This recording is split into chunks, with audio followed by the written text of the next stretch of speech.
All right, so VOD review number 3. Definitely was no scene-changing problems, but VOD review number 3, now that we've changed the scene. So, bans so far. TSM, Kindred, Tarek, Kennen, Red Side, for C9, it is Irelia, Lysandra, and Silas. That's all you need to know so far. We load up pick and bans for the first time this series happened, and yes, sorry about the light mode. The only change in bans is that TSM replaces the Rise ban with the Tarek ban, and they have to ban Tarek Sona for this entire series. I actually don't mind this being the spot where they go for it over Rise, because I feel like Rise priority this series has seemed very low, and C9 are a team that love to draft Kindred Zillion as a red side duo pick, and we've been talking about how duos of picks can be very important, so I don't mind keeping the Kindred ban and dropping the Tarek ban. Otherwise, bans remain the same. Question is, what can TSM do to subvert a series that could have been in their control in both games 1 and 2, but clearly wasn't? And thus we move on to game number 3. And we're interested to see how they find a way to get back into the series. So Jace first pick. If it ain't broke, don't fix. Good first pick choice. If we think back to what happened in game number 1. Oh, if we close tabs, we can't do that. So that's a problem. But if we think back to game number 1, this is not an unexpected result overall. We'll zoom forward. Jarvan Tahm Kench is being taken on the red side here. So already this is a big shift away from Sona Tarek. The Sona Tarek option is gone. We already outlined how that's not possible to be replicated with a different support because it would force Sona to change her positioning. And so they go for Jarvan into Jarvan blind over Rek'Sai, which I think is a bit of a surprise. I actually prefer Rek'Sai priority over Jarvan priority, even though the matchup is a pretty decent 50-50. And the Tahm Kench worked in the previous game, but I think that TSM kind of conspired for their own downfall in how they approach the Tahm Kench. They don't actually lock Tahm Kench, it looks like. They're hovering it. Is this a hover or a lock-in? My guess is they're going to lock Tahm Kench, and TSM are definitely going to pick it in the first round, is how I read this game. Because TSM already had Broken Blade pop off on Akali, and we know that Bjergsen can play Akali, so it's a true flex for them. And it's the same first round, but I don't think the first round is a problem. I think it's a good first round draft, and there's no Sona Tarek win condition for C9. So I think TSM, I'll give them their first props. I like this draft from them. It makes extra sense given they're shown they're happy to run Jace and Akali in lanes that aren't naturally where you expect, i.e. Jace in the mid lane. And it wasn't the reason they lost game number 1. So I don't mind this at all. If you ask me to put money on who's playing Akali this game, again, the only thing I know about this game is nice flank from Bjergsen, which obviously makes you think it's probably an Akali flank. But even if you just think about how the series has gone, the Corki into Morgana pick, being a passenger in game 2, knowing the kind of person Bjergsen is, he would not find that acceptable. He for sure wants to be on a champion who, like LeBlanc, wants the Akali champ, the champ that can take over this game and can actually be a win condition more reliably at one item. So I think it's going to be Bjergsen on Akali. You guys obviously know the reality there. And C9 take Jace. So take GP. I'm thinking if you follow my logic, it's GP into Jace. GP actually gets really pounded in that lane. He finds it a bit easier to lane against Akali, so as GP you would rather the Akali top, and it's what happened last time. Is the bot lane matchup going to be one that swings enough to justify this level of GP priority? Because this is really high priority GP compared to my region where you actually see GP like ignored in most drafts. Amber3 says, wait, you know the score but didn't watch the games. Yes. All I knew from this series, I announced it before we started in that VOD review number 1, is I know who won which games, i.e. like C9 first 2 games and then TSM reverse sweep. I knew Sona Tarek was coming in game 1, and I know Bjergsen had a huge flank in this game. I didn't see the flank, I just knew he had a huge flank. So I'm basically the Reddit analysts talking about LPL. I read all the big titles. I didn't even click on the videos. So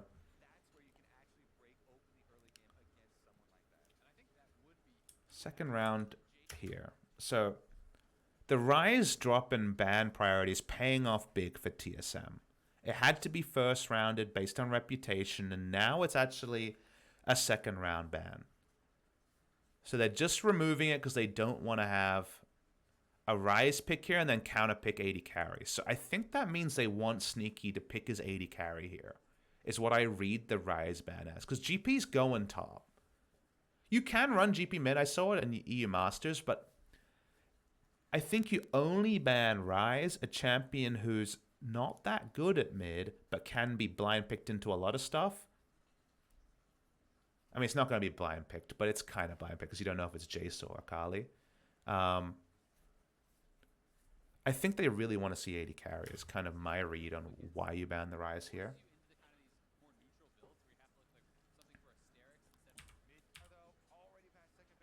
Zilean Hover. Now, Kindred's banned, so I know it's an old pick for C9. I'm not a huge fan of Zilean if it's not with a Kindred. And then we had Zilean Kindred in the LCK, and it was played very poorly and lost. Like, I really like Zilean high-tempo jungler turret dive people. But you've got GP, so you're probably not turret diving people. I guess everyone can go bot lane and just try to, bang bot lane with 5 people. But Jarvan versus Gragas is not a jungle matchup where you're actually going to be able to get in there and impact and get a lot of value out of Zilean, in my opinion. Also, I feel like Zilean as a champ sucks against Gragas because displacement is going to be able to triumph over strong timings between the chrono shift and a carry. The chances against Gragas that you actually get that carry, the chrono shift, and it doesn't get just weighted through is pretty low. So I actually really don't like Zilean against Gragas as a champion. And in terms of the 1v1, you never pick it for the 1v1. He gets slammed by Jace, and Akali can wait out his damage, wait out his chrono shift. So I don't really know. I don't really know what Zilean does in this game, particularly without, because they only have AD carry to pick, right? So I'm not a fan of the Zilean here. So they don't get to see enemy AD carry. So they were actually able to find a pick they liked blind. So we get to see a full bot lane here for TSM. You're against Tahm Kench X. The strongest possible Tahm Kench lane is Varus Tahm, in terms of getting the most value out of both. You don't really want to pick something that loses to Varus Tahm super hard. But you're going Alistar, so it's another displacement ability, and Headbutt, not even just Headbutt Pulverize, is another way to make Zilean really have a lot of struggles in this game. But it's going to probably be, unless you go Kalista here, or Ezreal, it's hard to find a strong Alistar lane. Alistar Ezreal is not so much about the lane as much as Ezreal can happily roam. Sorry, Ezreal can happily allow a support to roam. So you largely go Ezreal just for self-peel and the ability to kite back. And C9 have to go hyper carry, otherwise their draft doesn't work. But hyper carry Tahm Kench. Tahm Kench Jinx is a lane where Alistar should have a huge amount of time to roam. So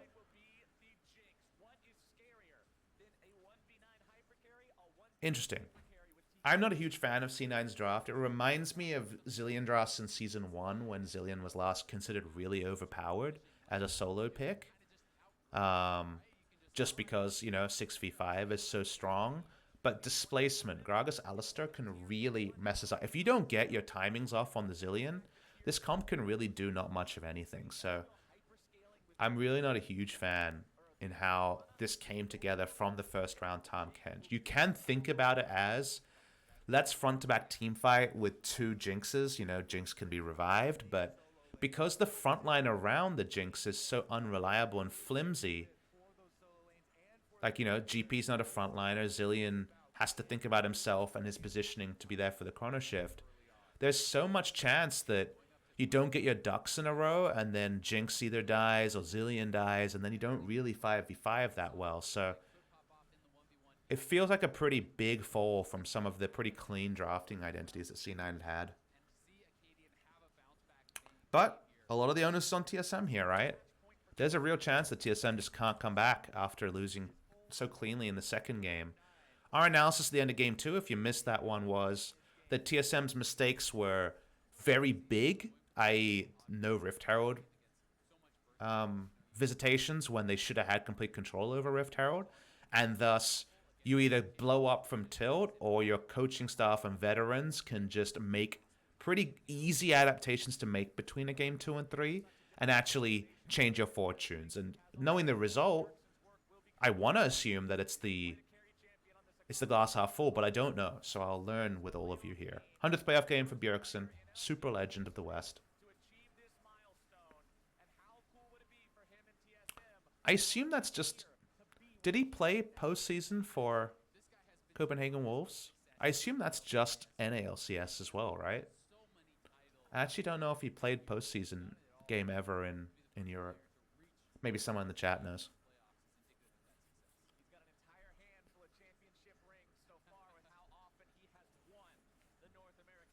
Yeah, it's just LCS. People are saying here.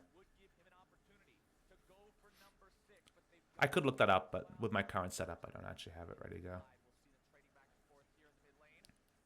So laning matchup, Zilean has ranged autos, but for your footwork, it doesn't even matter that you don't have the old Akali healing. Like, you're fine against Zilean. Zilean, again, to me, is so much about how can you beat this 2v2. The jungler comes in with a damage lead and then movement speed and kills people. But this has to be Cinderhulk, Jarvan. Otherwise, why did you go Zilean hypercarry comp? And thus, I feel like the 2v2 doesn't matter here. So this seems like just a farming Zilean. So it makes you wonder why not just a farming Orianna, you know?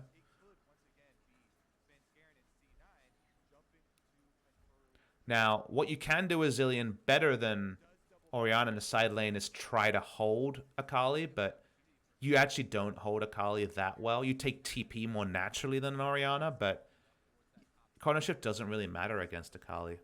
It's very easy to just wait it out. Oh, that's cute. Roaming through and getting the level up there. Got level 3 from those camps. That's cute. So no Krugs level 3. That's why we took Zilean, boys. Loving it.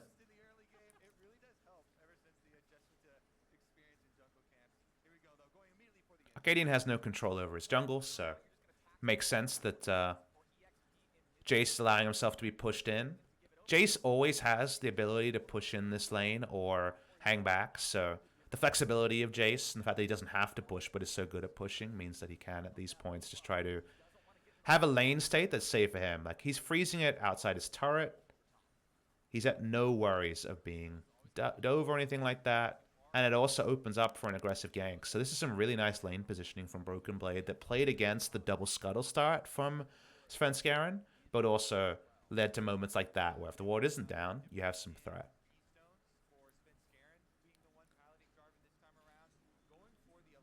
So C9's comp here, like we talked about, it's protect the hyper carry. Jinx needs items for things to get going. Now, they have GPL to try to play bot side, but Alistair Ezreal, you know, the master stroke of going Ezreal in this spot is that you just have Ezreal farm and roam out as the Alistair. So you don't have to make this about bot lane for if you're TSM. And many other game states suit TSM better than they suit C9. 1-3-1 heavily in the advantage of TSM going forward. TSM just are able to... I think there's many more win conditions here for TSM, and that means that C9 really have to get things going. You very rarely see a TP Jinx, but the moment that starts to make sense, you always get a little bit surprised. What do you think about phase rush for Jace? Question in the chat. I think against GP, it's really strong. GP Zilean. GP has his slow on his barrels, and you're probably going to take the back end of a barrel trade, so being able to phase rush through that is big. And phase rush versus Zilean is insane, because Zilean has so much ability. It was 90+% slow. The phase rush's amount of work it does against that is astronomical. So I think phase rush makes a lot of sense here. It dunks GP a little less hard, but I think it's worth the trade-off for what you get against the slows on the side of Tom Kench and Zilean in particular. 99% slow. Sorry, I knew it was over 90%.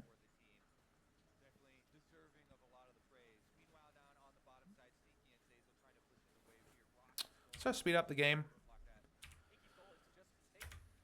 Svenskeren just taking every scuttle. TSM biding their time. I assume it's still going to be Cinderhulk Jarvan. Don't have that confirmation yet, but heavily expected to be.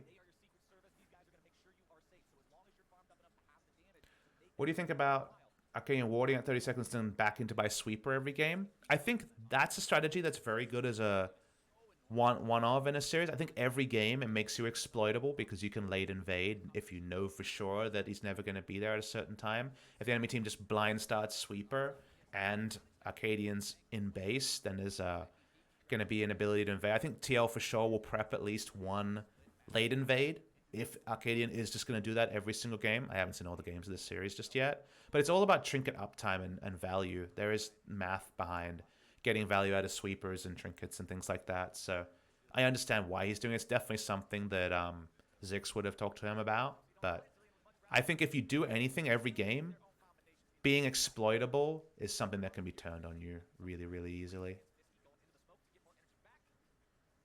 This is what I'm thinking about Zilean versus Akai. Remember, this is in a short lane where you're much less likely to be abused. Like, when do you chrono shift against Akali? Akali can just always have so many mind games that even at low item points, like we're talking about just Vamp Scepter, Niski's losing priority and getting invaded on by Gragas. Like, Gragas Akali beating Zilean X should almost never happen. I'm of the opinion that if you're losing skirmish trades as Zilean, you shouldn't have picked Zilean. 2v2s is what we're talking about there, so not a big fan. Like, already, Niski's kind of hating his life, and Svenskeren's gotten some extra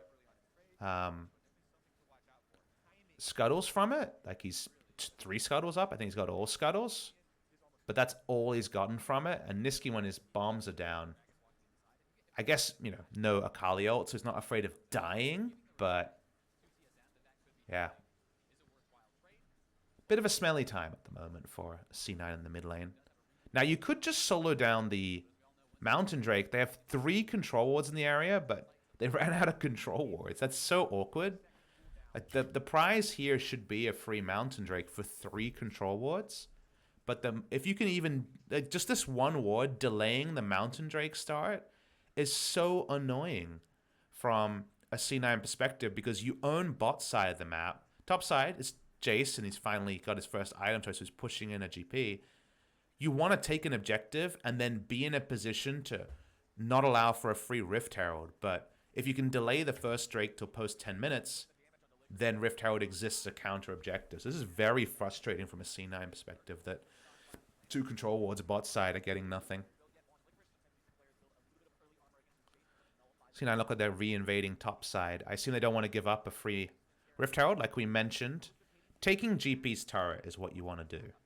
That's the way you get things going. That's what TSM didn't do in game number 1. And you in game number 2, in which I criticized so heavily. So I have to assume they get Rift Herald and crash Licorice down this game. If that's the only adaptation they make, then already it's a new game. It's a new life. It's a new dawn for game number 3. Alright, control wards are done. Still 9 minutes 20, so now they even got Cannon Barrage, so top side is basically free.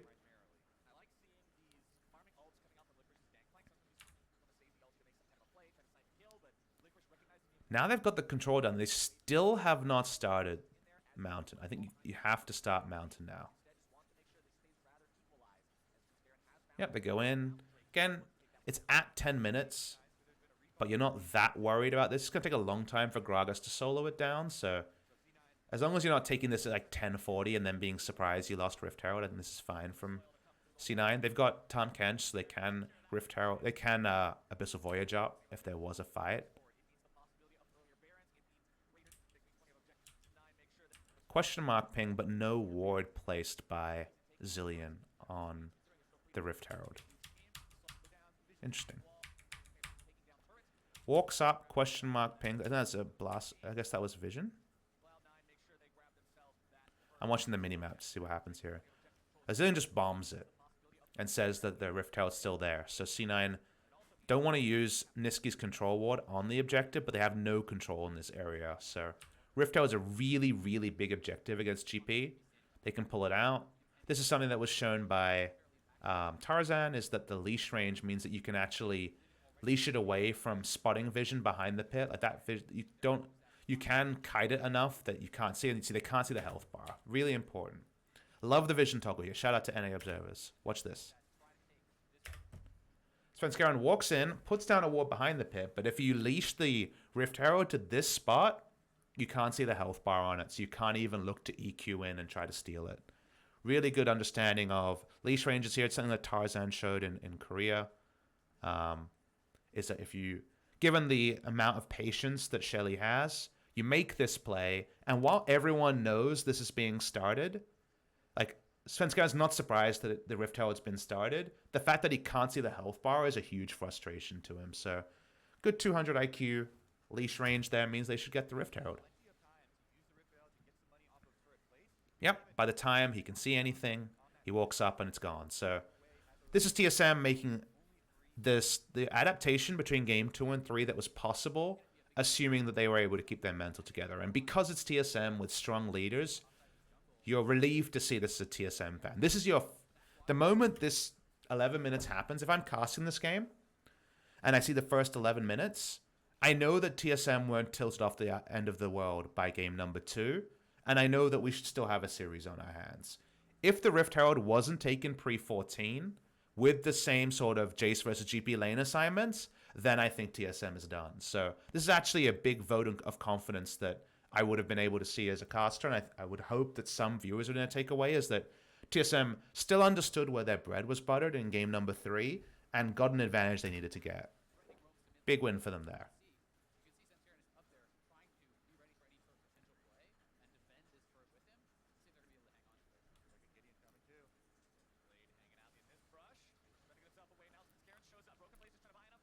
Broken Blade looking for the boot back.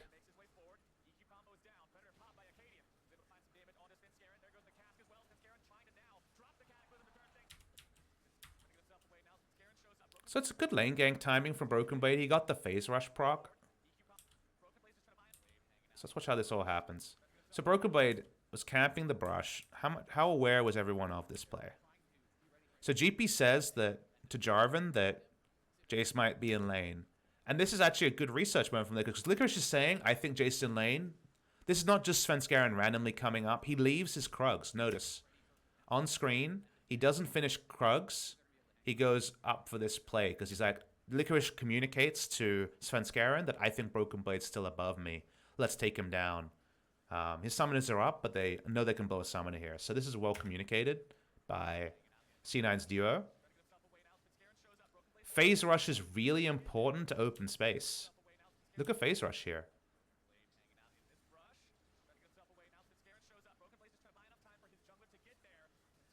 The phase rush opens up a lot of space. And then Svenskeren, who, let's watch for his EQ. He EQs in to ult and then sees Arcadian. So the last time they spotted Arcadian was potentially there, but obviously they would have been focusing on the lane. His EQ is down. He actually has to respect an all-in here from Broken Base. Doesn't.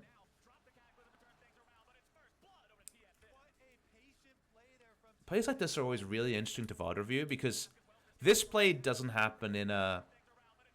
What's the word? In a vacuum. Like this play happens because C9 is 2-0 up, because Licorice did make the right call to come in for the gank onto Broken Blade. Good point by chat. It is Ghost Blade and not Phase Rush. I assumed it was Phase Rush there. Good call. This play, though, happens not in a vacuum, but after 2 games where C9 has been pretty rotationally ahead of TSM, and TSM's made some pretty bad lane assignment choices. And C9 just make the play thinking they're going to get a kill and get out. That's what happens when you're 2-0 up in a series. But instead, Svenskeren misjudges the 2v2 horribly after being the very obvious reason that they won game number 1.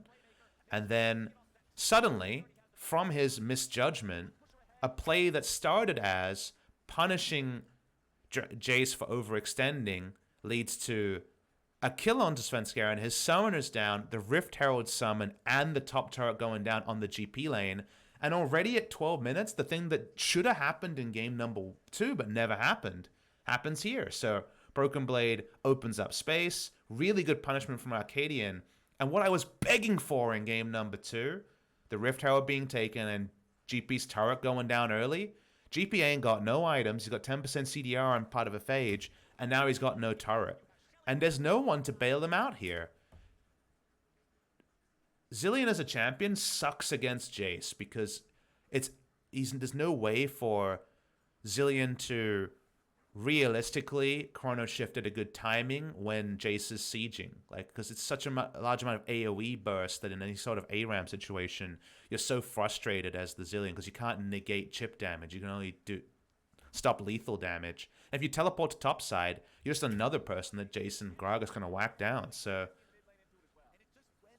big change here from TSM in this game. While there was things about the draft I didn't like from C9, it's not like C9's draft didn't have merit. Most of the reason this thing has turned around is that seeing the GP a second time in a row, they've made smart decisions around the GP. They actually took the Rift Herald that they should have taken the previous game.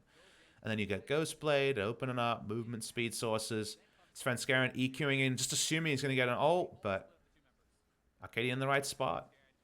Some of Arcadian's lane assignments in the previous games hadn't been too spectacular. If you remember, in game number 1, he had Akali winning against Poppy with solo kills, and he used that to play more mid-bot side. This game, Arcadian is using top sides just natural lead, because Jace versus GP gives priority lead, into doubling down and getting advantages around that. And they also took the Rift Herald around it. So really nice adjustments here from TSM. Not all teams can reset like this in series. For example, EDG would gank bot lane to a fault in lots of best of fives because so much of Clearlove's historic way to play was just gank bot lane and get Deft or iBoy or Name ahead. But it's good to see Arcadian, not tunnel visioning, making the smart play. And now they have a huge gold lead on top. And where is the payoff for C9? Because when you draft GP early, when you draft GP and you don't know the lane assignment, you can always say, yep, I'll ult bot. But bot is Ezreal, who is super hard to get on top of, and Alistair, who can start roaming. And, Jinx Tahm Kench doesn't kill people with a GP ult. Like, they don't have hard crowd control out of that. They would need to pack up and send everyone bot lane. And even then, Ezreal doesn't care about Cataclysm. Getting a double bomb on anyone other than Alistair is hard. You can't play bot lane that well with this draft. That's why we weren't really believers of Jinx Tahm Kench. I thought it was going to be Varus Tahm Kench from C9, where you can play bot side with Chains of Corruption if it lands. I don't think C9 actually have a play in this game to get back into it, apart from Jinx hits some items and we team fight. And to get those team fights, the honest 50-50s, you need TSM to handshake on them. You need everyone to roll up for big objectives. They're not ready for that in 1 minute time for Infernal, but if it was, say, a 25-minute Infernal spawn, maybe you get it. You also have to deal with Akali Jace, and there's no way GP and Zilean can handle those in long lanes. Guess what? Already a long top lane with Jace getting a lead. So this game state right now is really good for TSM in terms of where this game is at. And for C9, I think they're just kind of trying to stem the bleeding and hoping it can be about 1 5v5 fight.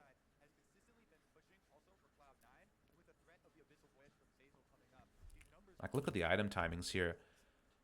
Yomu's second Dirk versus no Trinity Force. Gunblade versus no Ludens. And it's actually important he's going Ludens and not Seraphs, because that means that actually Niski has to play really defensively. If you go Seraphs, at least you can have a shield and be sort of tanky. But outside of Stopwatch, if you go Ludens, you are ultra squishy as Niski. It lets you fight now, and maybe he feels like he has to go Ludens in order to not just lose the game straight up, but Cinderhulk, Jarvan, Ludens, Zilean. It's such a confused confused draft, and TSM is so far ahead right now. Like, you can't have your red buff if Akali walks up. You can't even have your Raptors. Like, everything here is whatever TSM wants, TSM gets. The analogy I always make is it's very much Uzi it when RNG was on their win streak. You know, the yes, Mr. Uzi, as Captain Flowers, who was on stream earlier, dubbed it. Like, whatever TSM want, they get, and C9 can't control anything, and now we get defensive macro Zillion mid, which I'm not a big fan of. So let's watch TSM then. They should not give any free objectives up. They should control whatever they want to start on the map. So they should roll up, put down their wards, and then feel really good about taking down C9. See, you walk up, EQ, 2 off-the-screen pokes. Goodbye to that. Take the Infernal. And someone in chat's asking me, like, what should C9 do to come back? There's actually very few things you can do in this game state now. If they had taken the first Drake earlier and defended Rift Herald, because if you take the Drake at 8 minutes, then you can actually play a vision battle for 2 minutes before Rift Herald even spawns. Then you could have delayed Rift Herald to post 14, and you probably still would have lost Rift Herald and eventually lost top lane tower, but it wouldn't have been so early, and you would have had one item completed on your carries. So a lot of the sins were... You know, some of the sins were done in draft, but you can win with any draft. Doesn't matter how garbage your draft is. If you outplay the enemy, things are possible. But if you make the sins they made and then you also give up Rift Herald, like, the only thing you can realistically do is Arcadian goes bot lane, and you just try to first draw summoners from Sven, I guess, and then make the secondary roam. But then why are Alistair and Ezreal both in lane at the same time? I don't have great answers to you because I'm not a huge fan of Zillion, Cinderhulk, Jarvan, because you don't have a 2v2 to wield around the map earlier. And you just get annoying moments like this where you just try to win harder around the lanes that are winning. At this time, Arcadian's winning harder around Jace rather than stemming the bleeding around the Sonataric lane.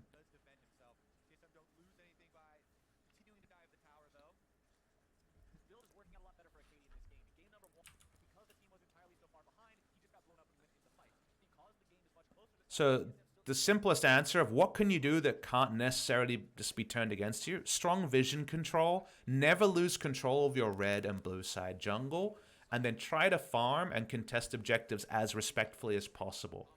You also sit there, and just like when I was casting Hearthstone and people needed a 1-in-8 Ragnaros to hit the face, you hope that the enemy's not getting Infernal Drakes or Mountain Drakes or taking the stuff as early as they could take it, i.e. off spawn. Like, there's a lot of this going on. The Bless RNG is pretty real if you're C9 at this game point.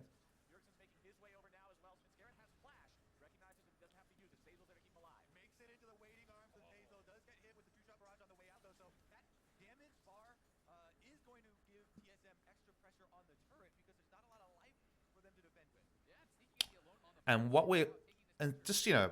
So why are we watching this game then, Papa? We know TSM wins. We know they got a huge lead. We know C9's got very few ways to get back in the game.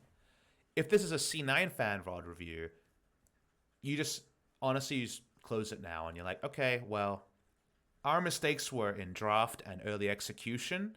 And what happens, happens. Yes, we could win any game, but that's where the loss happened, right? But from a learning perspective, as, you know, unbiased observers, you watch this and you say, okay, is TSM going to get the maximum from every spot where they can roll up, like we mentioned, and have the red carpet rolled out? They're rolling up with item advantages and tempo advantage, and they're pushing in inhibitors. They got gold leads. We need to understand how good is TSM at wielding that lead, and does that give us confidence and does that predictive of how they'll play in game 4 and 5, but also next time when, you know, as we know, TSM play in the grand final. So we're judging TSM on how good they are at playing from ahead. That's what we're learning from on the TSM side or on the unbiased side. For C9, you're just like, I mean, yes, we could win this game, but like, we're pretty boned.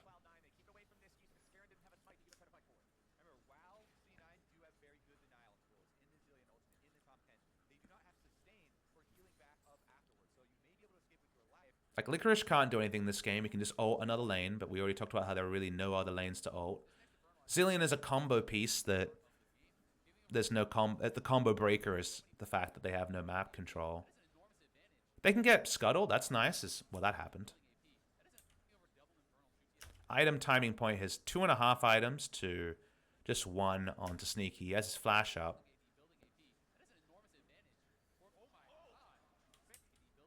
Holy guacamole. Sneaky's, what, 1,200 health? We can actually... I'm going to play this off the... I'm going to play this off the health bar. Let's understand how he died. Q. EQ. Q. Let's see if the mini-map suggests that. No, it's EQ, WQ auto, and he dies from full health. Holy crap. Yep, just gets 2v2 killed there. Like, Sneaky's, like, not even that far up the lane. Like, Sneaky isn't even past the 50% point on the lane. It's not even that he gets ganked by Alistar.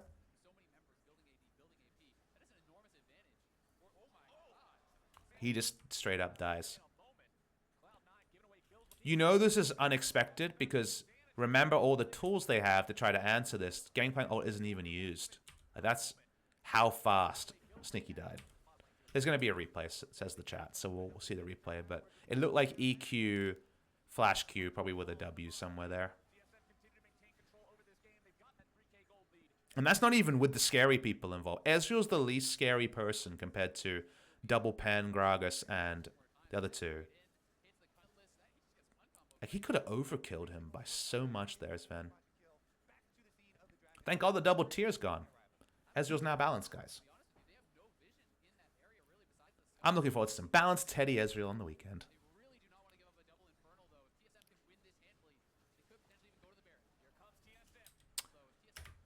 So now C9, as you can see, has no map control, but they look like they're probably going to get a handshake team fight, which is more than they deserve. This map state where you can use terrain to stop people from just doing free damage to GP and Zilean, who you can see are on the left of Sneaky, and tanks in the front. This game state should never be granted to C9 with how far ahead TSM are at this point in the game. But it looks like it might happen anyway, because Infernal's happening, and you don't want to deal with this. The Casca's a bit lazy, but it's AoE damage onto a Zilean, right? So now Zilean's out of the fight. So even though that's like one of the few textures of a fight where you approach and it's like, oh, C9's teamfight drop, maybe they'll get teamfight. It doesn't matter because the gold lead just gets flexed on them with a lazy Gragas Cask. So even in that case where it was one of the best case scenarios for C9, they still lose out on the Infernal.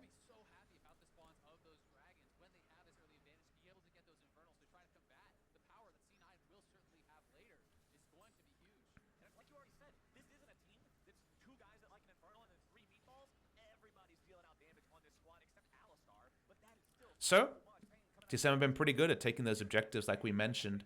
Next play of the game is Baron control, which should be pretty easy for them. Jace is going to push in minion waves and duck in, and any Baron vision he gets also doubles down as vision that lets him overextend. C9, of course, get one pass, because the one thing about C9 you can say is, the small thing you can say about a Zilean, Cinderhulk, Jarvan comp is you can never, at 20 minutes, stop them from getting Baron vision, because Zilean, Tahm Kench, Jarvan, like, that is one of the safest trios to face check and put down wards. So C9 finally decide, okay, we're going to put down vision as a team. And as a team, with all their members there, you're okay with that. But your side lane assignments are still fantastic.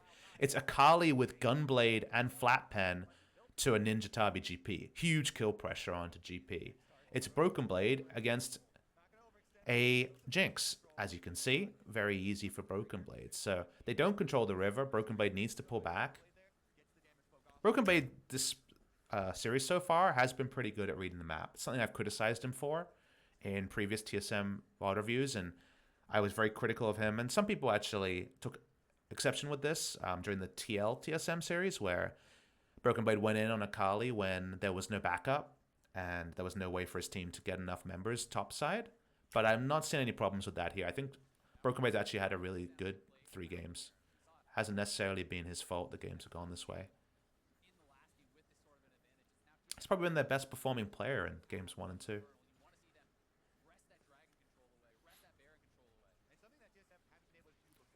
So for TSM, they want to flex their item leads, but they also, you know, need to take over some map control. As amusingly, Broken Blade dies for the first time just as I'm talking about it. Let's see if there's any criticism of him here. He pushes up for 1 minion wave more than perhaps he should have as his team is backing up. Yeah, okay. That's how it goes. The cost of VOD review curse happens. This is like a little bit greedy without being super greedy. But it's gold onto Sneaky. You like that, right? The only way they can team fight here is if Sneaky gets enough items. So at least he's within equivalent CS and also 2 items complete. So C9 can Fireman invade topside and get Baron control. They'll have to do that again and again. So what is the converse of that point? Akali should have a Paddock bot lane to get a huge push lead, potentially an inner turret. But in general, this means that Akali is unleashed. Zilean is always going to be a combo piece from now on. Like, Zilean's so likely to fall really far behind in CS. Right now, it's only 16 CS. I think the map assignments for Bjergsen are really, really wide here because you can only send GP under turret against him. Maybe Zilean to double bomb a wave. No one else can go near him. So I'm expecting Bjergsen to grow a huge CS lead in spite of the fact that they gave up a kill topside.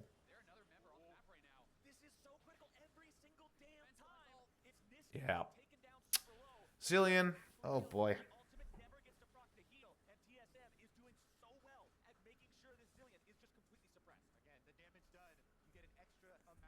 So, first trip up we've seen in TSM playing from way ahead. From our draft analysis, from our early game analysis, TSM should be able to win out in almost every scenario. Watching the replay here.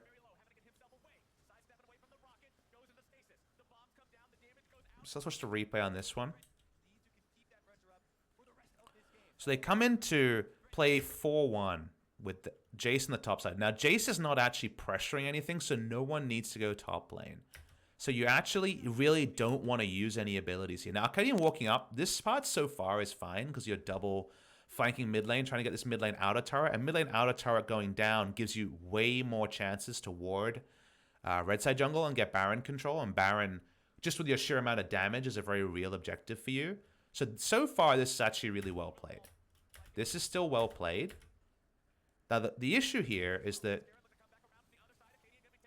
Arcadian actually just walks too far through the turret when actually wanted to stop here.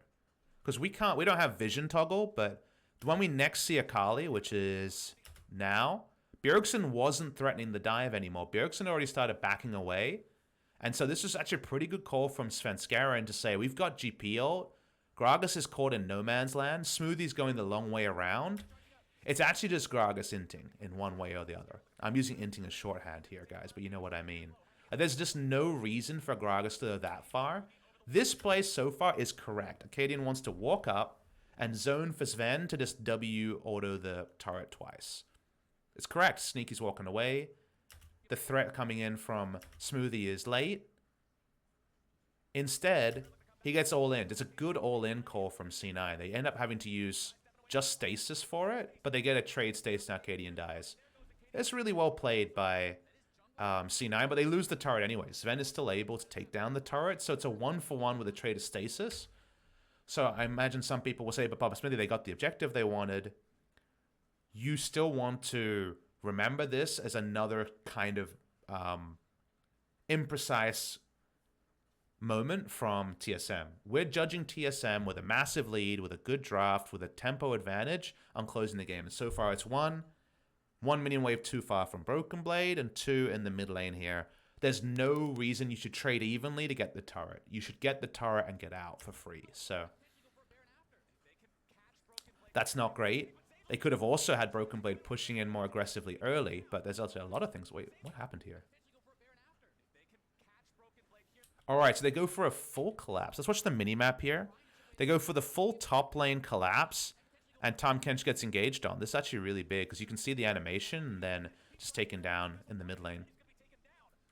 So it was a, let's punish Jace for being overextended play, instantly turned. And this turn is easy when you have Alistar, and when you win the early game, because you have the map control to make plays like this.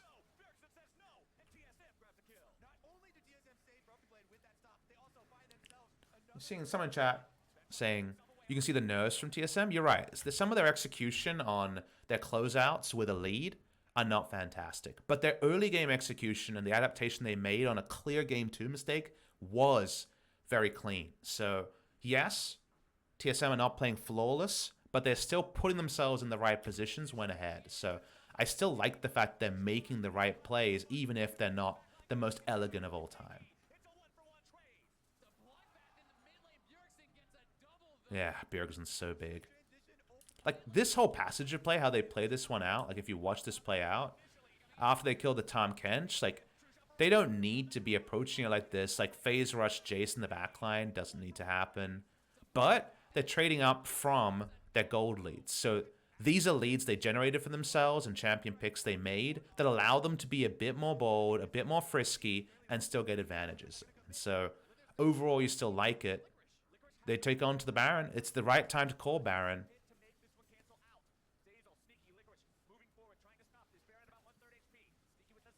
No smite from the enemy team. No unsealed spellbook. It's Glacial Augment on. Isn't that weird? I never noticed this till now. Like, I feel like you go Guardian Tom Kench 10 out of 10 times here.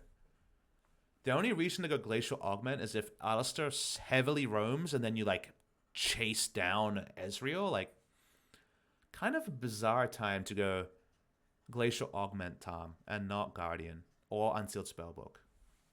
That's actually really weird. I think if you have, like, a battle lane, if you're going against a 2v2 versus 2v2, it's going to stay bot. Like, if this was, like, Callista Rakan against Jinx Tom, like, maybe Glacial Augment, but it's pretty weird to go Glacial Augment this game. I don't see it. Good call from TSM. Start the Baron to peel off. Again, we're not going to negate them on that. We're largely approaching this game number 3 for how TSM play from ahead, and they've been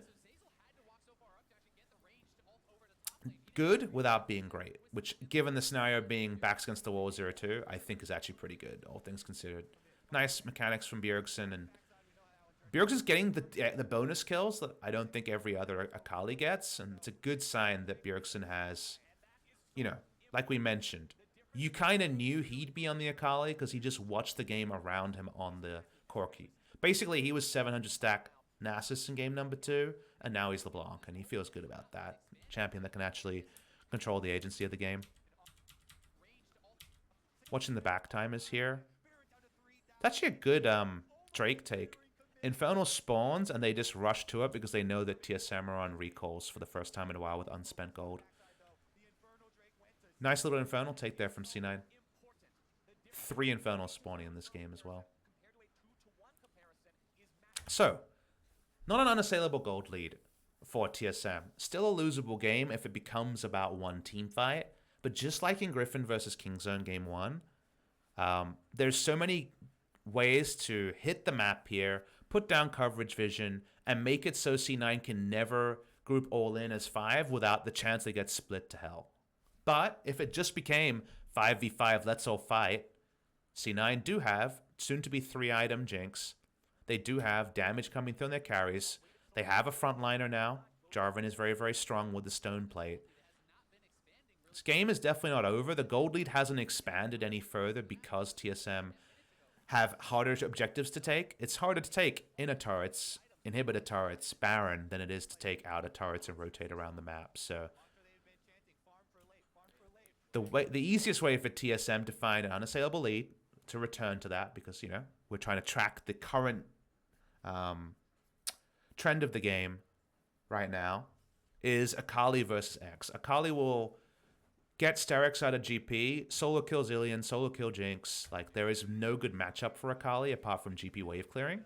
So because of that, the Akali is where they find their biggest leads, and they're actually grouping with the Jace, which I don't mind.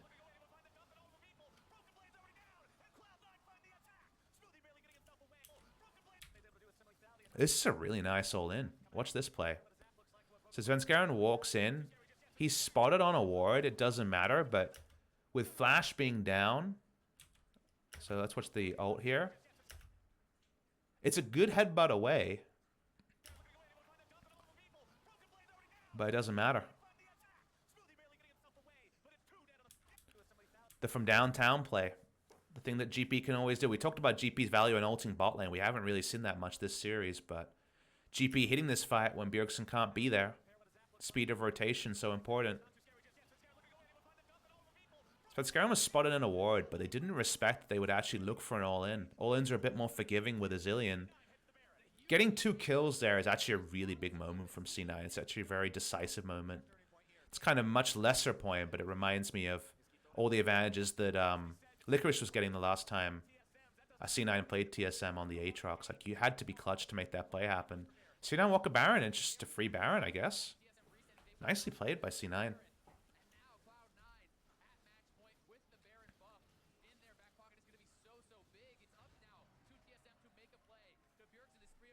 So the game changes hugely here. When we're making analysis about how this game should go and where this game is going, how big the gold lead is, you're making it based on no teams making significant mistakes or significant outplays. If you pause the game right now, you think C9 3-0'd because C9 took a lot of bold choices that we didn't necessarily agree with during the draft, and also lost the Rift Herald, lost the top turret, fell way behind, but they managed to stabilize from the enemy making a couple of mistakes and some of their defenses being quite good, and then they got the Baron, and the Baron actually changes this game in a really big way. I know Meteos tweeted about how he wanted to rewatch the series multiple times and see if the result changes. You do feel like if you rewind and fast forward the game multiple times, surely C9 wins at least one game where they got a Baron out of nowhere and they have a 5v5 comp, because guess what? Baron buff forces the enemy to come to you, and then you got a 5v5 comp with Baron. So right now it feels like they've won the game. Like, this is such a big moment for C9. Like, this should be something not necessarily unassailable, but it makes this game way easier. So you look at TSM, and again, I had it spoiled. There's a big flank from Bjergsen in this game. So let's remember that. Teleport up, level 16 Akali. Akali got a lot of items. So that's something that we will remember. But any grouping state here, Akali's very unlikely to find a lot in a group 5v5. Svenskeren was in a ward, but TSM didn't trust that he would just go in for the all-in there. And it actually ends up being foolhardy on their side. It could have been 3 kills. So the easiest way to play out here is to play one lane. You could try to play 2 and ignore the Akali, which is what they're doing. They're taking an easy objective for it. It's fine. It's Tahm Kench, so they can rotate over. So I don't mind this 2-lane play for now. TSM have no control of their blue side jungle, so they walk up and invade it. C9 definitely following the handbook on how to play this for now. GP sees Akali in mid, and he says, all right, Akali's not coming. Cannon Barrage not available, but another easy objective goes down. The game is so straightforward, so simple to play when C9 get Baron, but so awful before they got Baron. So, nice play by Svenskeren. He's the series MVP if the series ends 3-0 for sure.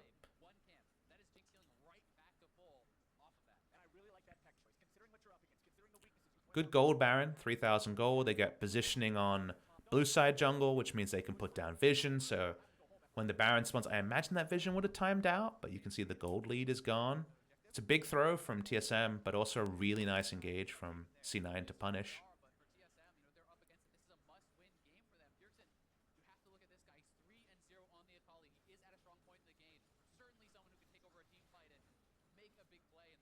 All right.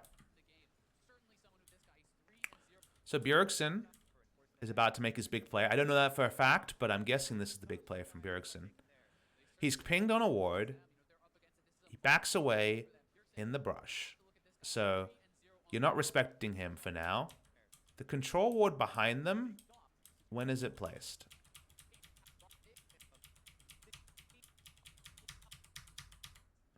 We're going way back. All right. We're going way back. Quality actually went low because I zoomed forward too fast, lol. Alright, let's up the quality.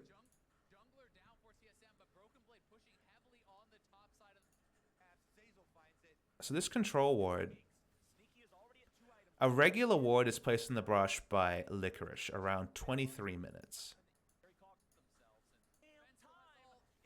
And Bjergsen is the one, actually, that puts down that control ward at 23 minutes 41. Remember, 23 minutes 41, for reference, is a long, long, long time ago. That was before the turret play. That's how long ago this happened. Remember how we were talking all that time about this mid lane turret. 23 minutes 41, the ward goes down. Now, they know there's a control ward there. The ward times out on it because no one was fighting around bot side. It was mid turret into mid lane into Baron buff. So actually, when this play happens, all these minutes later, after the Baron play, you know, the Baron pushes happen, Akali pushes out. This Baron buff, let's watch if anyone passes through the ward. No one's returned to it in a long time. There's blue question mark pings on it, but amusingly, no one has returned to this ward. And even though they had sight of it before, you could assume that it's been moved or that it, you know, that's the thing. Is like, you assume it had been taken out. Someone's saying it was replaced. Let me check. 23:41, control ward put down. Red ward times out on it.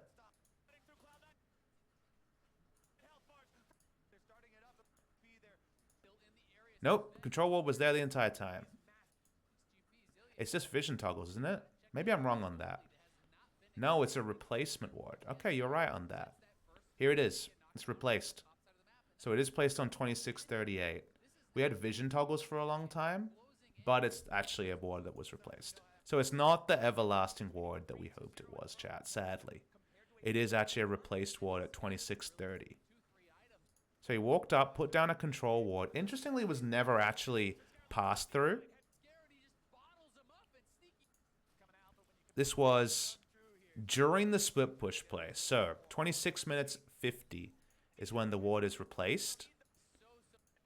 The Baron play happens. Amazing that even though they had vision of it, the ward was never actually cleared. It was actually just replaced because Bjergsen moved the control ward once. And then we get to here. So Bjergsen put down the ward, then Bjergsen replaced the ward. So this is in fact the Burger King ward, we're going to name it. And he put down the Burger King and it was never actually checked in a lot of time. Now, of course, it was scattered out the first time it was there. You'd understand that it was moved, but it was never actually checked a second time. So the Burger King ward here goes back, and you would not assume there would be somewhere you could teleport and get into the fight easily. They have no idea. No one knows this is happening. So let's watch this slow then. So we start brawling on the backside. Sneaky's frontlining, which you have to do, right? He's got Zillion, so he needs to be a frontline champion. And you expect that he's going to be fine as the frontline. So we're watching this in slow motion. Burst damage. Ooh, that's a lot of burst damage. So this is what you can do, and this is what Zillion sucks against is burst, right? Over a third of Niski's health, and about the same on to Sneaky. Smoothie's health bar is obviously getting dunked. But you see that the double wombo there is huge, and Zillion dies. So, when does Zillion use revive? So this is where you know you're screwed because of how much sheer burst is put in. Everyone from C9 is focused on what's in front of them and not what's behind them as Bjergsen comes in. And the awkward thing is that they stack Devour and R from Niski. So watching the play, Sneaky comes in. He's the frontliner. You're basically Juggernaut with this comp, right? Otherwise, the 5v5 doesn't work. He takes a lot of burst, and the moment that he gets bombed, they very quickly twitch ult, and this is why it can be so hard to play Zillion comps against Gragas, against Assassins.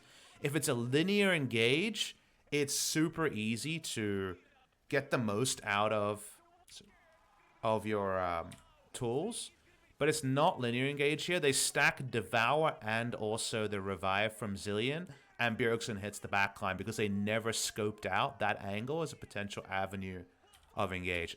awesome, awesome flank from Bjergsen. With his own control ward, of course. How could it be anything else other than that? And he even gets the dance. That's where you give the full zoom in. Come on, right, NA?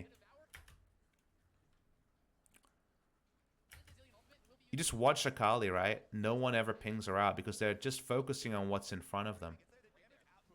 There's never any eyes on Akali, so Akali, even though she eventually comes through a control ward, that's so much later in the story that understandably they're focused on the burst in front of them, not the flank. But that is a huge play from Zilean because now the Baron is gone. And you might say, but PapaSmithy, it's still, you know, Infernal Drake, Jinx, they still have strong 5v5, the damage items are there. The answer to that is yes, but they got flanked when they grouped, and the majority of this game, they won't have a flexible lane assignment against Akali, against Jace. Especially Akali is someone they want to ignore. So they want the enemy to come to them, but Akali's at item time points where you can split push down inhibitors. So your grouping is not going to be on your terms unless you have Baron and force the enemy to come to you. Or you load up and start a Baron. And if you start a Baron, then that's got its own problems associated with it. So they lost the point in the game where they were the most ahead in terms of forcing enemy positioning. They walked up to the enemy jungle, did C9, and then got flanked. You know, they just didn't predict it. Really nice flank timing from Bjergsen. And it does actually not necessarily reset the game to our original analysis, but it makes it so much harder for them to actually get value out of what they have.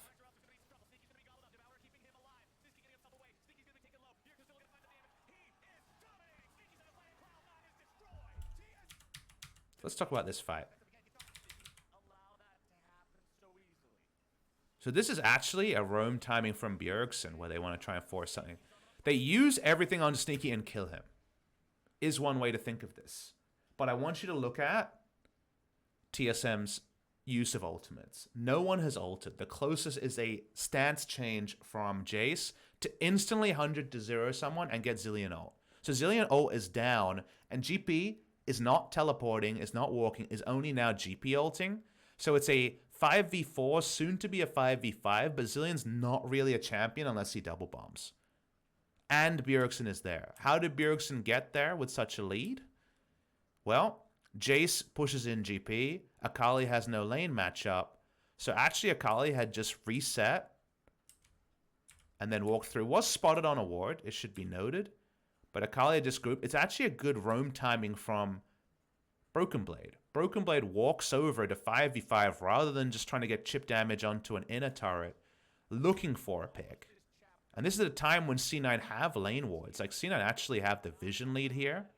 But it's Baron in a minute. TSM are bringing Broken Blade largely to fight for Baron vision, to stop C9 from having a vision lead and then baiting Baron. So it's a good roam timing from Broken Blade. Bjergsen already has left top side but was spotted on the way.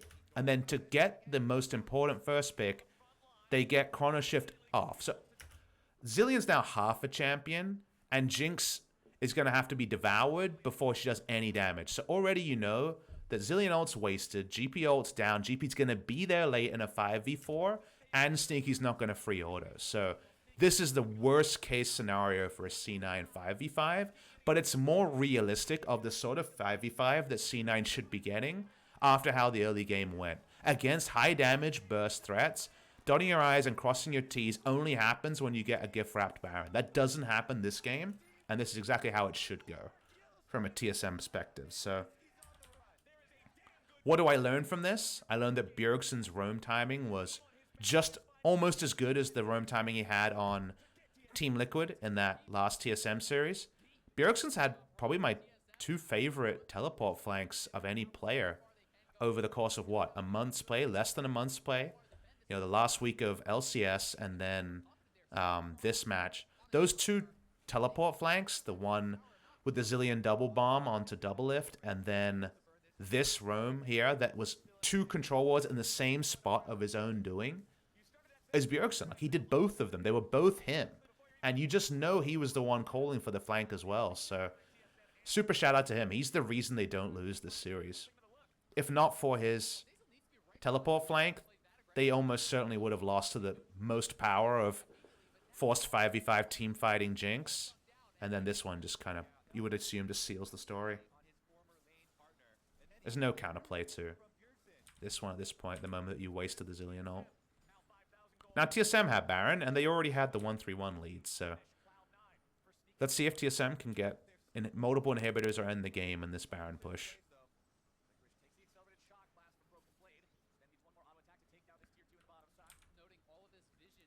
They're just playing 2 lanes. 3 lanes is the maximum chance that they get beaten by a GPO and a chance pick coming through because they don't have TP on all their members, so I think 2 lanes is fine.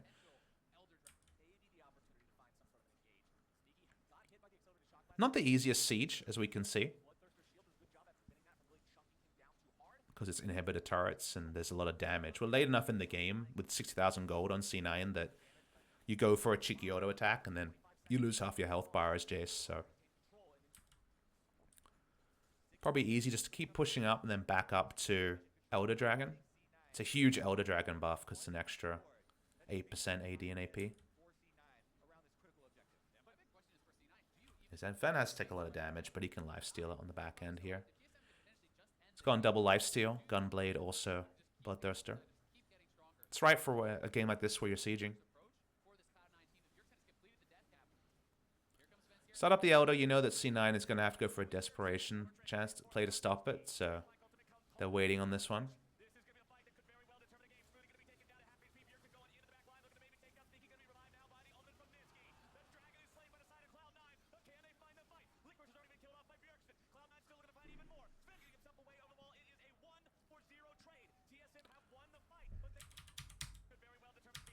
This is an interesting one.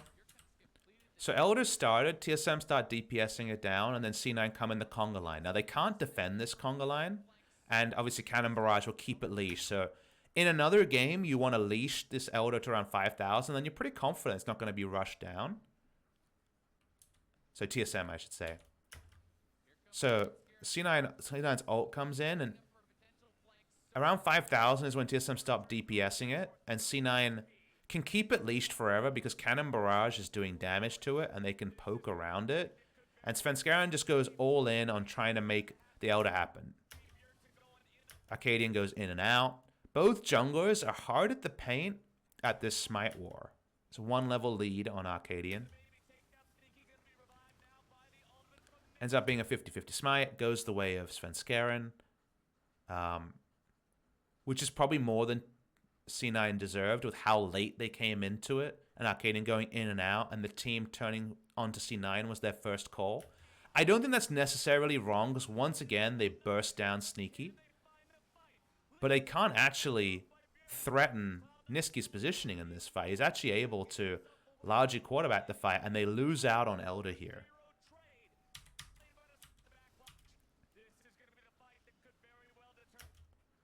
And just the fact that we got to this point, like with where the waves are at, there's a way that you can take this Elder with less casualties. Because C9 are allowed to walk through the fastest route from defending their mid lane inhibitor to Elder. There's no pressure on them to do that. Alistair's actually looking for a catch. I think if Alistair... Why is Smoothie there? It's interesting, I guess. To me... The reason why this is so easy for C9 is that Smoothie is waiting for a flank on the right side. And, you know, it's a sort of flank that's unexpected, but I think goaltending with how much damage you have. Like, you have level 18 Jace and Ezreal hitting this Elder should die pretty fast. But... I think waiting for the flank rather than trying to interrupt people walking in increased the chance it became a 50-50, and they just took it down. Now, there's many other things you can do. You can play your side lanes differently. You can go for a top lane push and then look for a teleport play onto the Elder. You don't have to rush the Elder, but I think TSM rushed the Elder a little bit, and then C9 get another buff that actually makes TSM's life a little bit hard.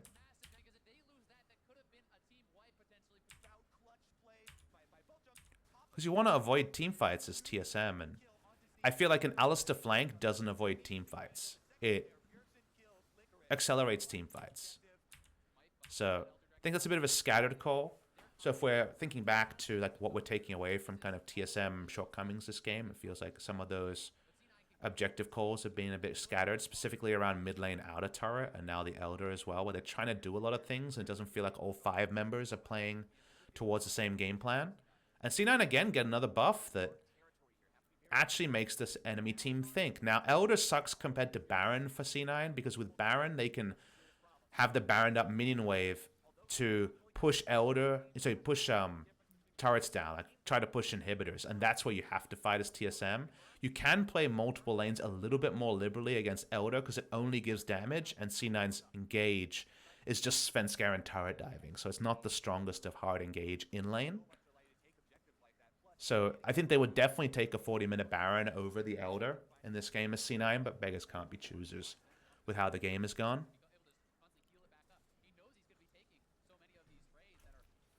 But they also have Elder as the Baron control is happening. So they're able to get Baron control again as C9.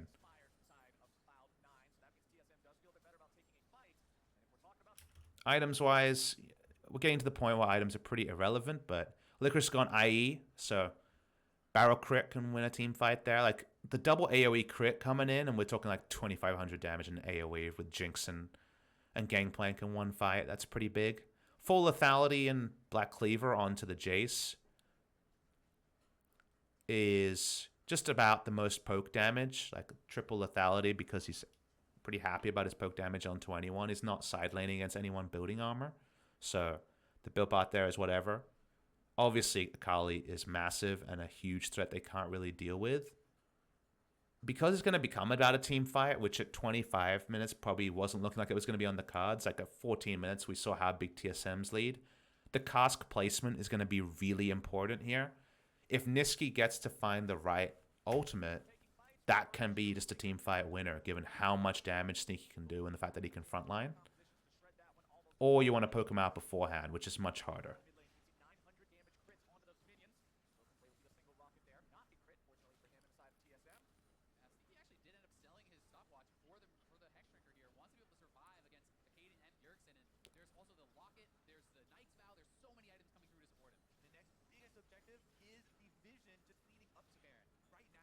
C9 are able to make it about a Baron because of the fact that they got map control here. So again, that's in the negatives column for TSM.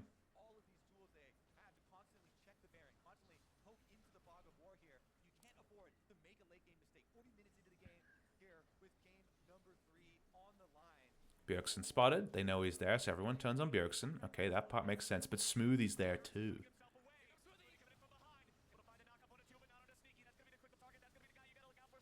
Alright, Smoothie just dies straight up.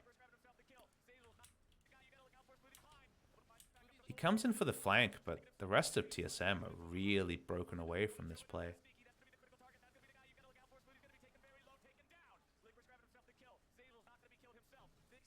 And Bjergsen has to ult here, so this should just be free Baron for C9.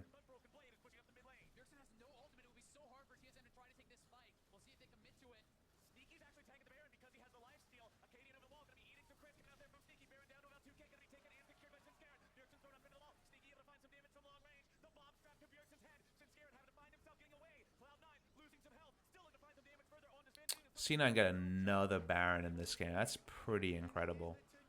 Flank ward there was really important that C9 had, spotting out Bjergsen. This is really creative from Smoothie. And with the right draft, this is a huge one, right? Because Smoothie was always going to get at least 3 people here, but C9 have excellent ward coverage. They have complete idea of everyone's positioning in mid, even Ezreal, who's tailing behind and wouldn't be spotted by minions normally.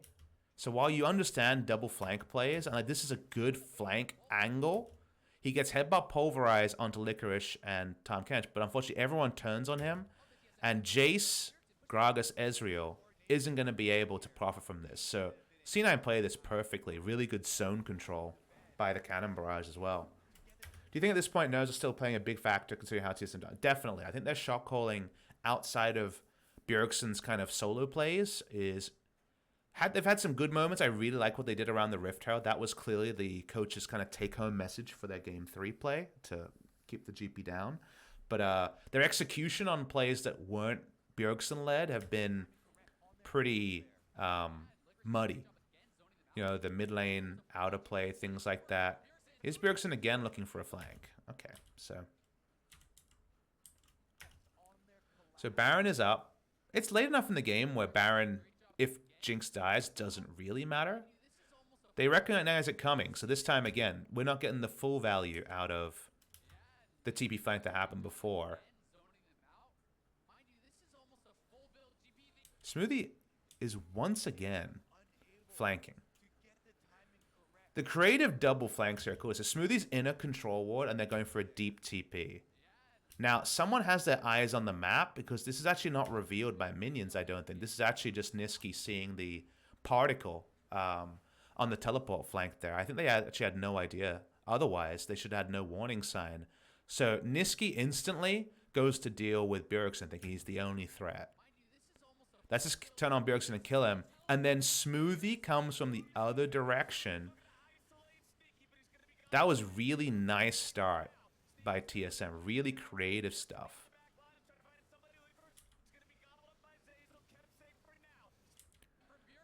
Looks like this is what the play here is. Nisqy sees the teleport particle.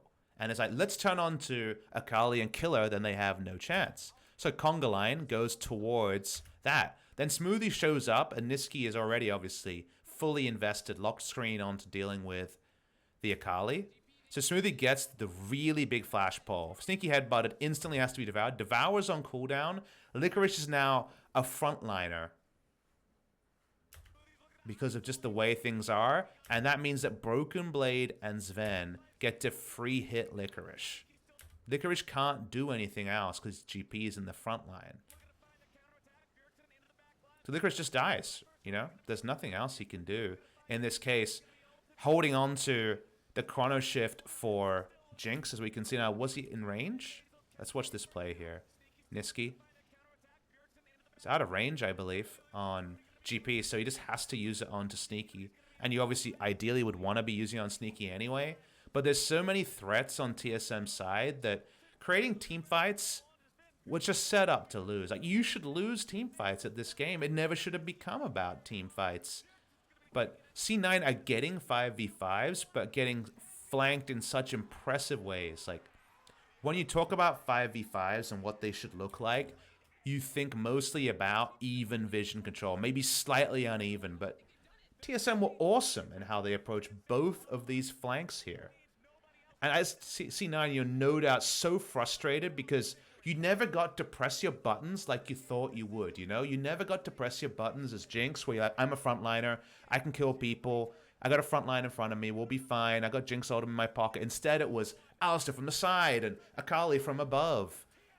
And even though Nisqy had his wits around him and spotted Akali, Smoothie was on a control ward and caught them out. Damn. Let's look over it one last time. So, we have Baron buff. We're walking up with Baron buff. This is a replay, so let's go before the replay. It's a full reset, knowing that Baron push is coming after replay.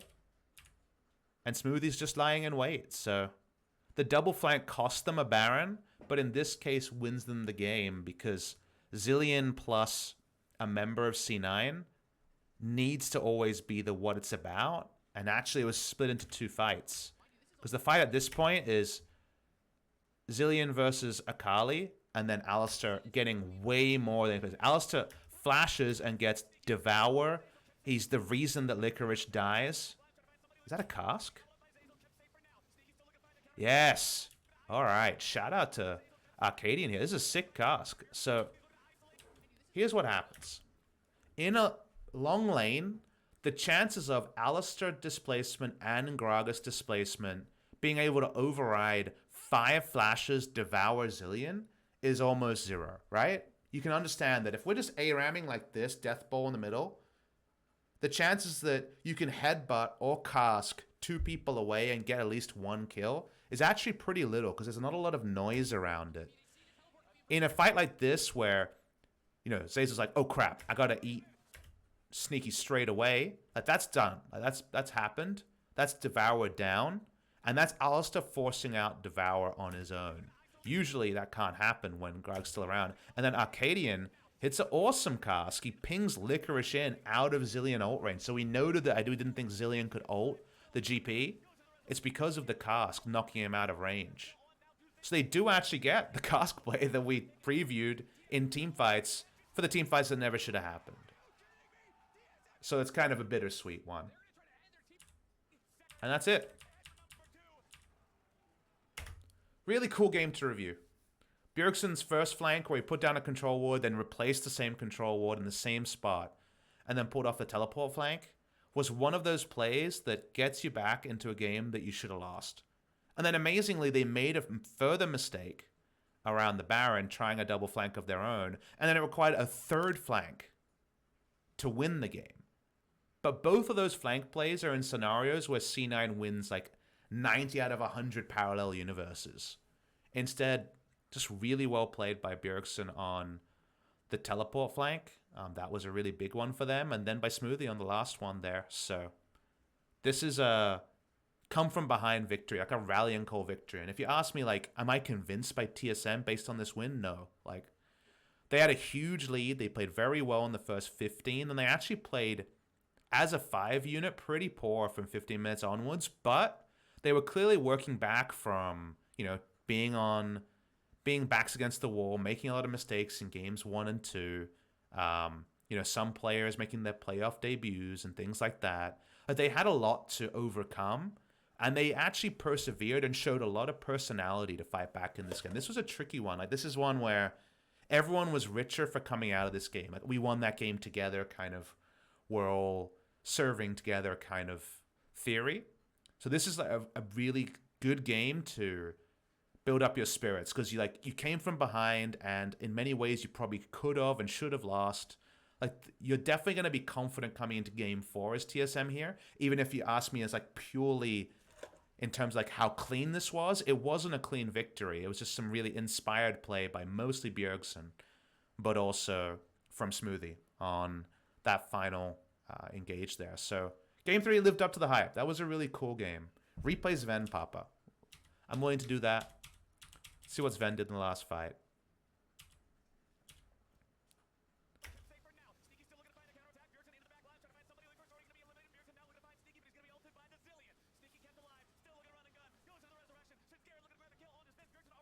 He actually misses some cues at the start of the fight. The damage over the wall there was really well done. I don't think that was anything outstanding by Sven, but he's a really good AD carry. He understood how to do damage in that fight and teleports in for the end, so nicely done from him there. So much cool stuff. He meant after the game.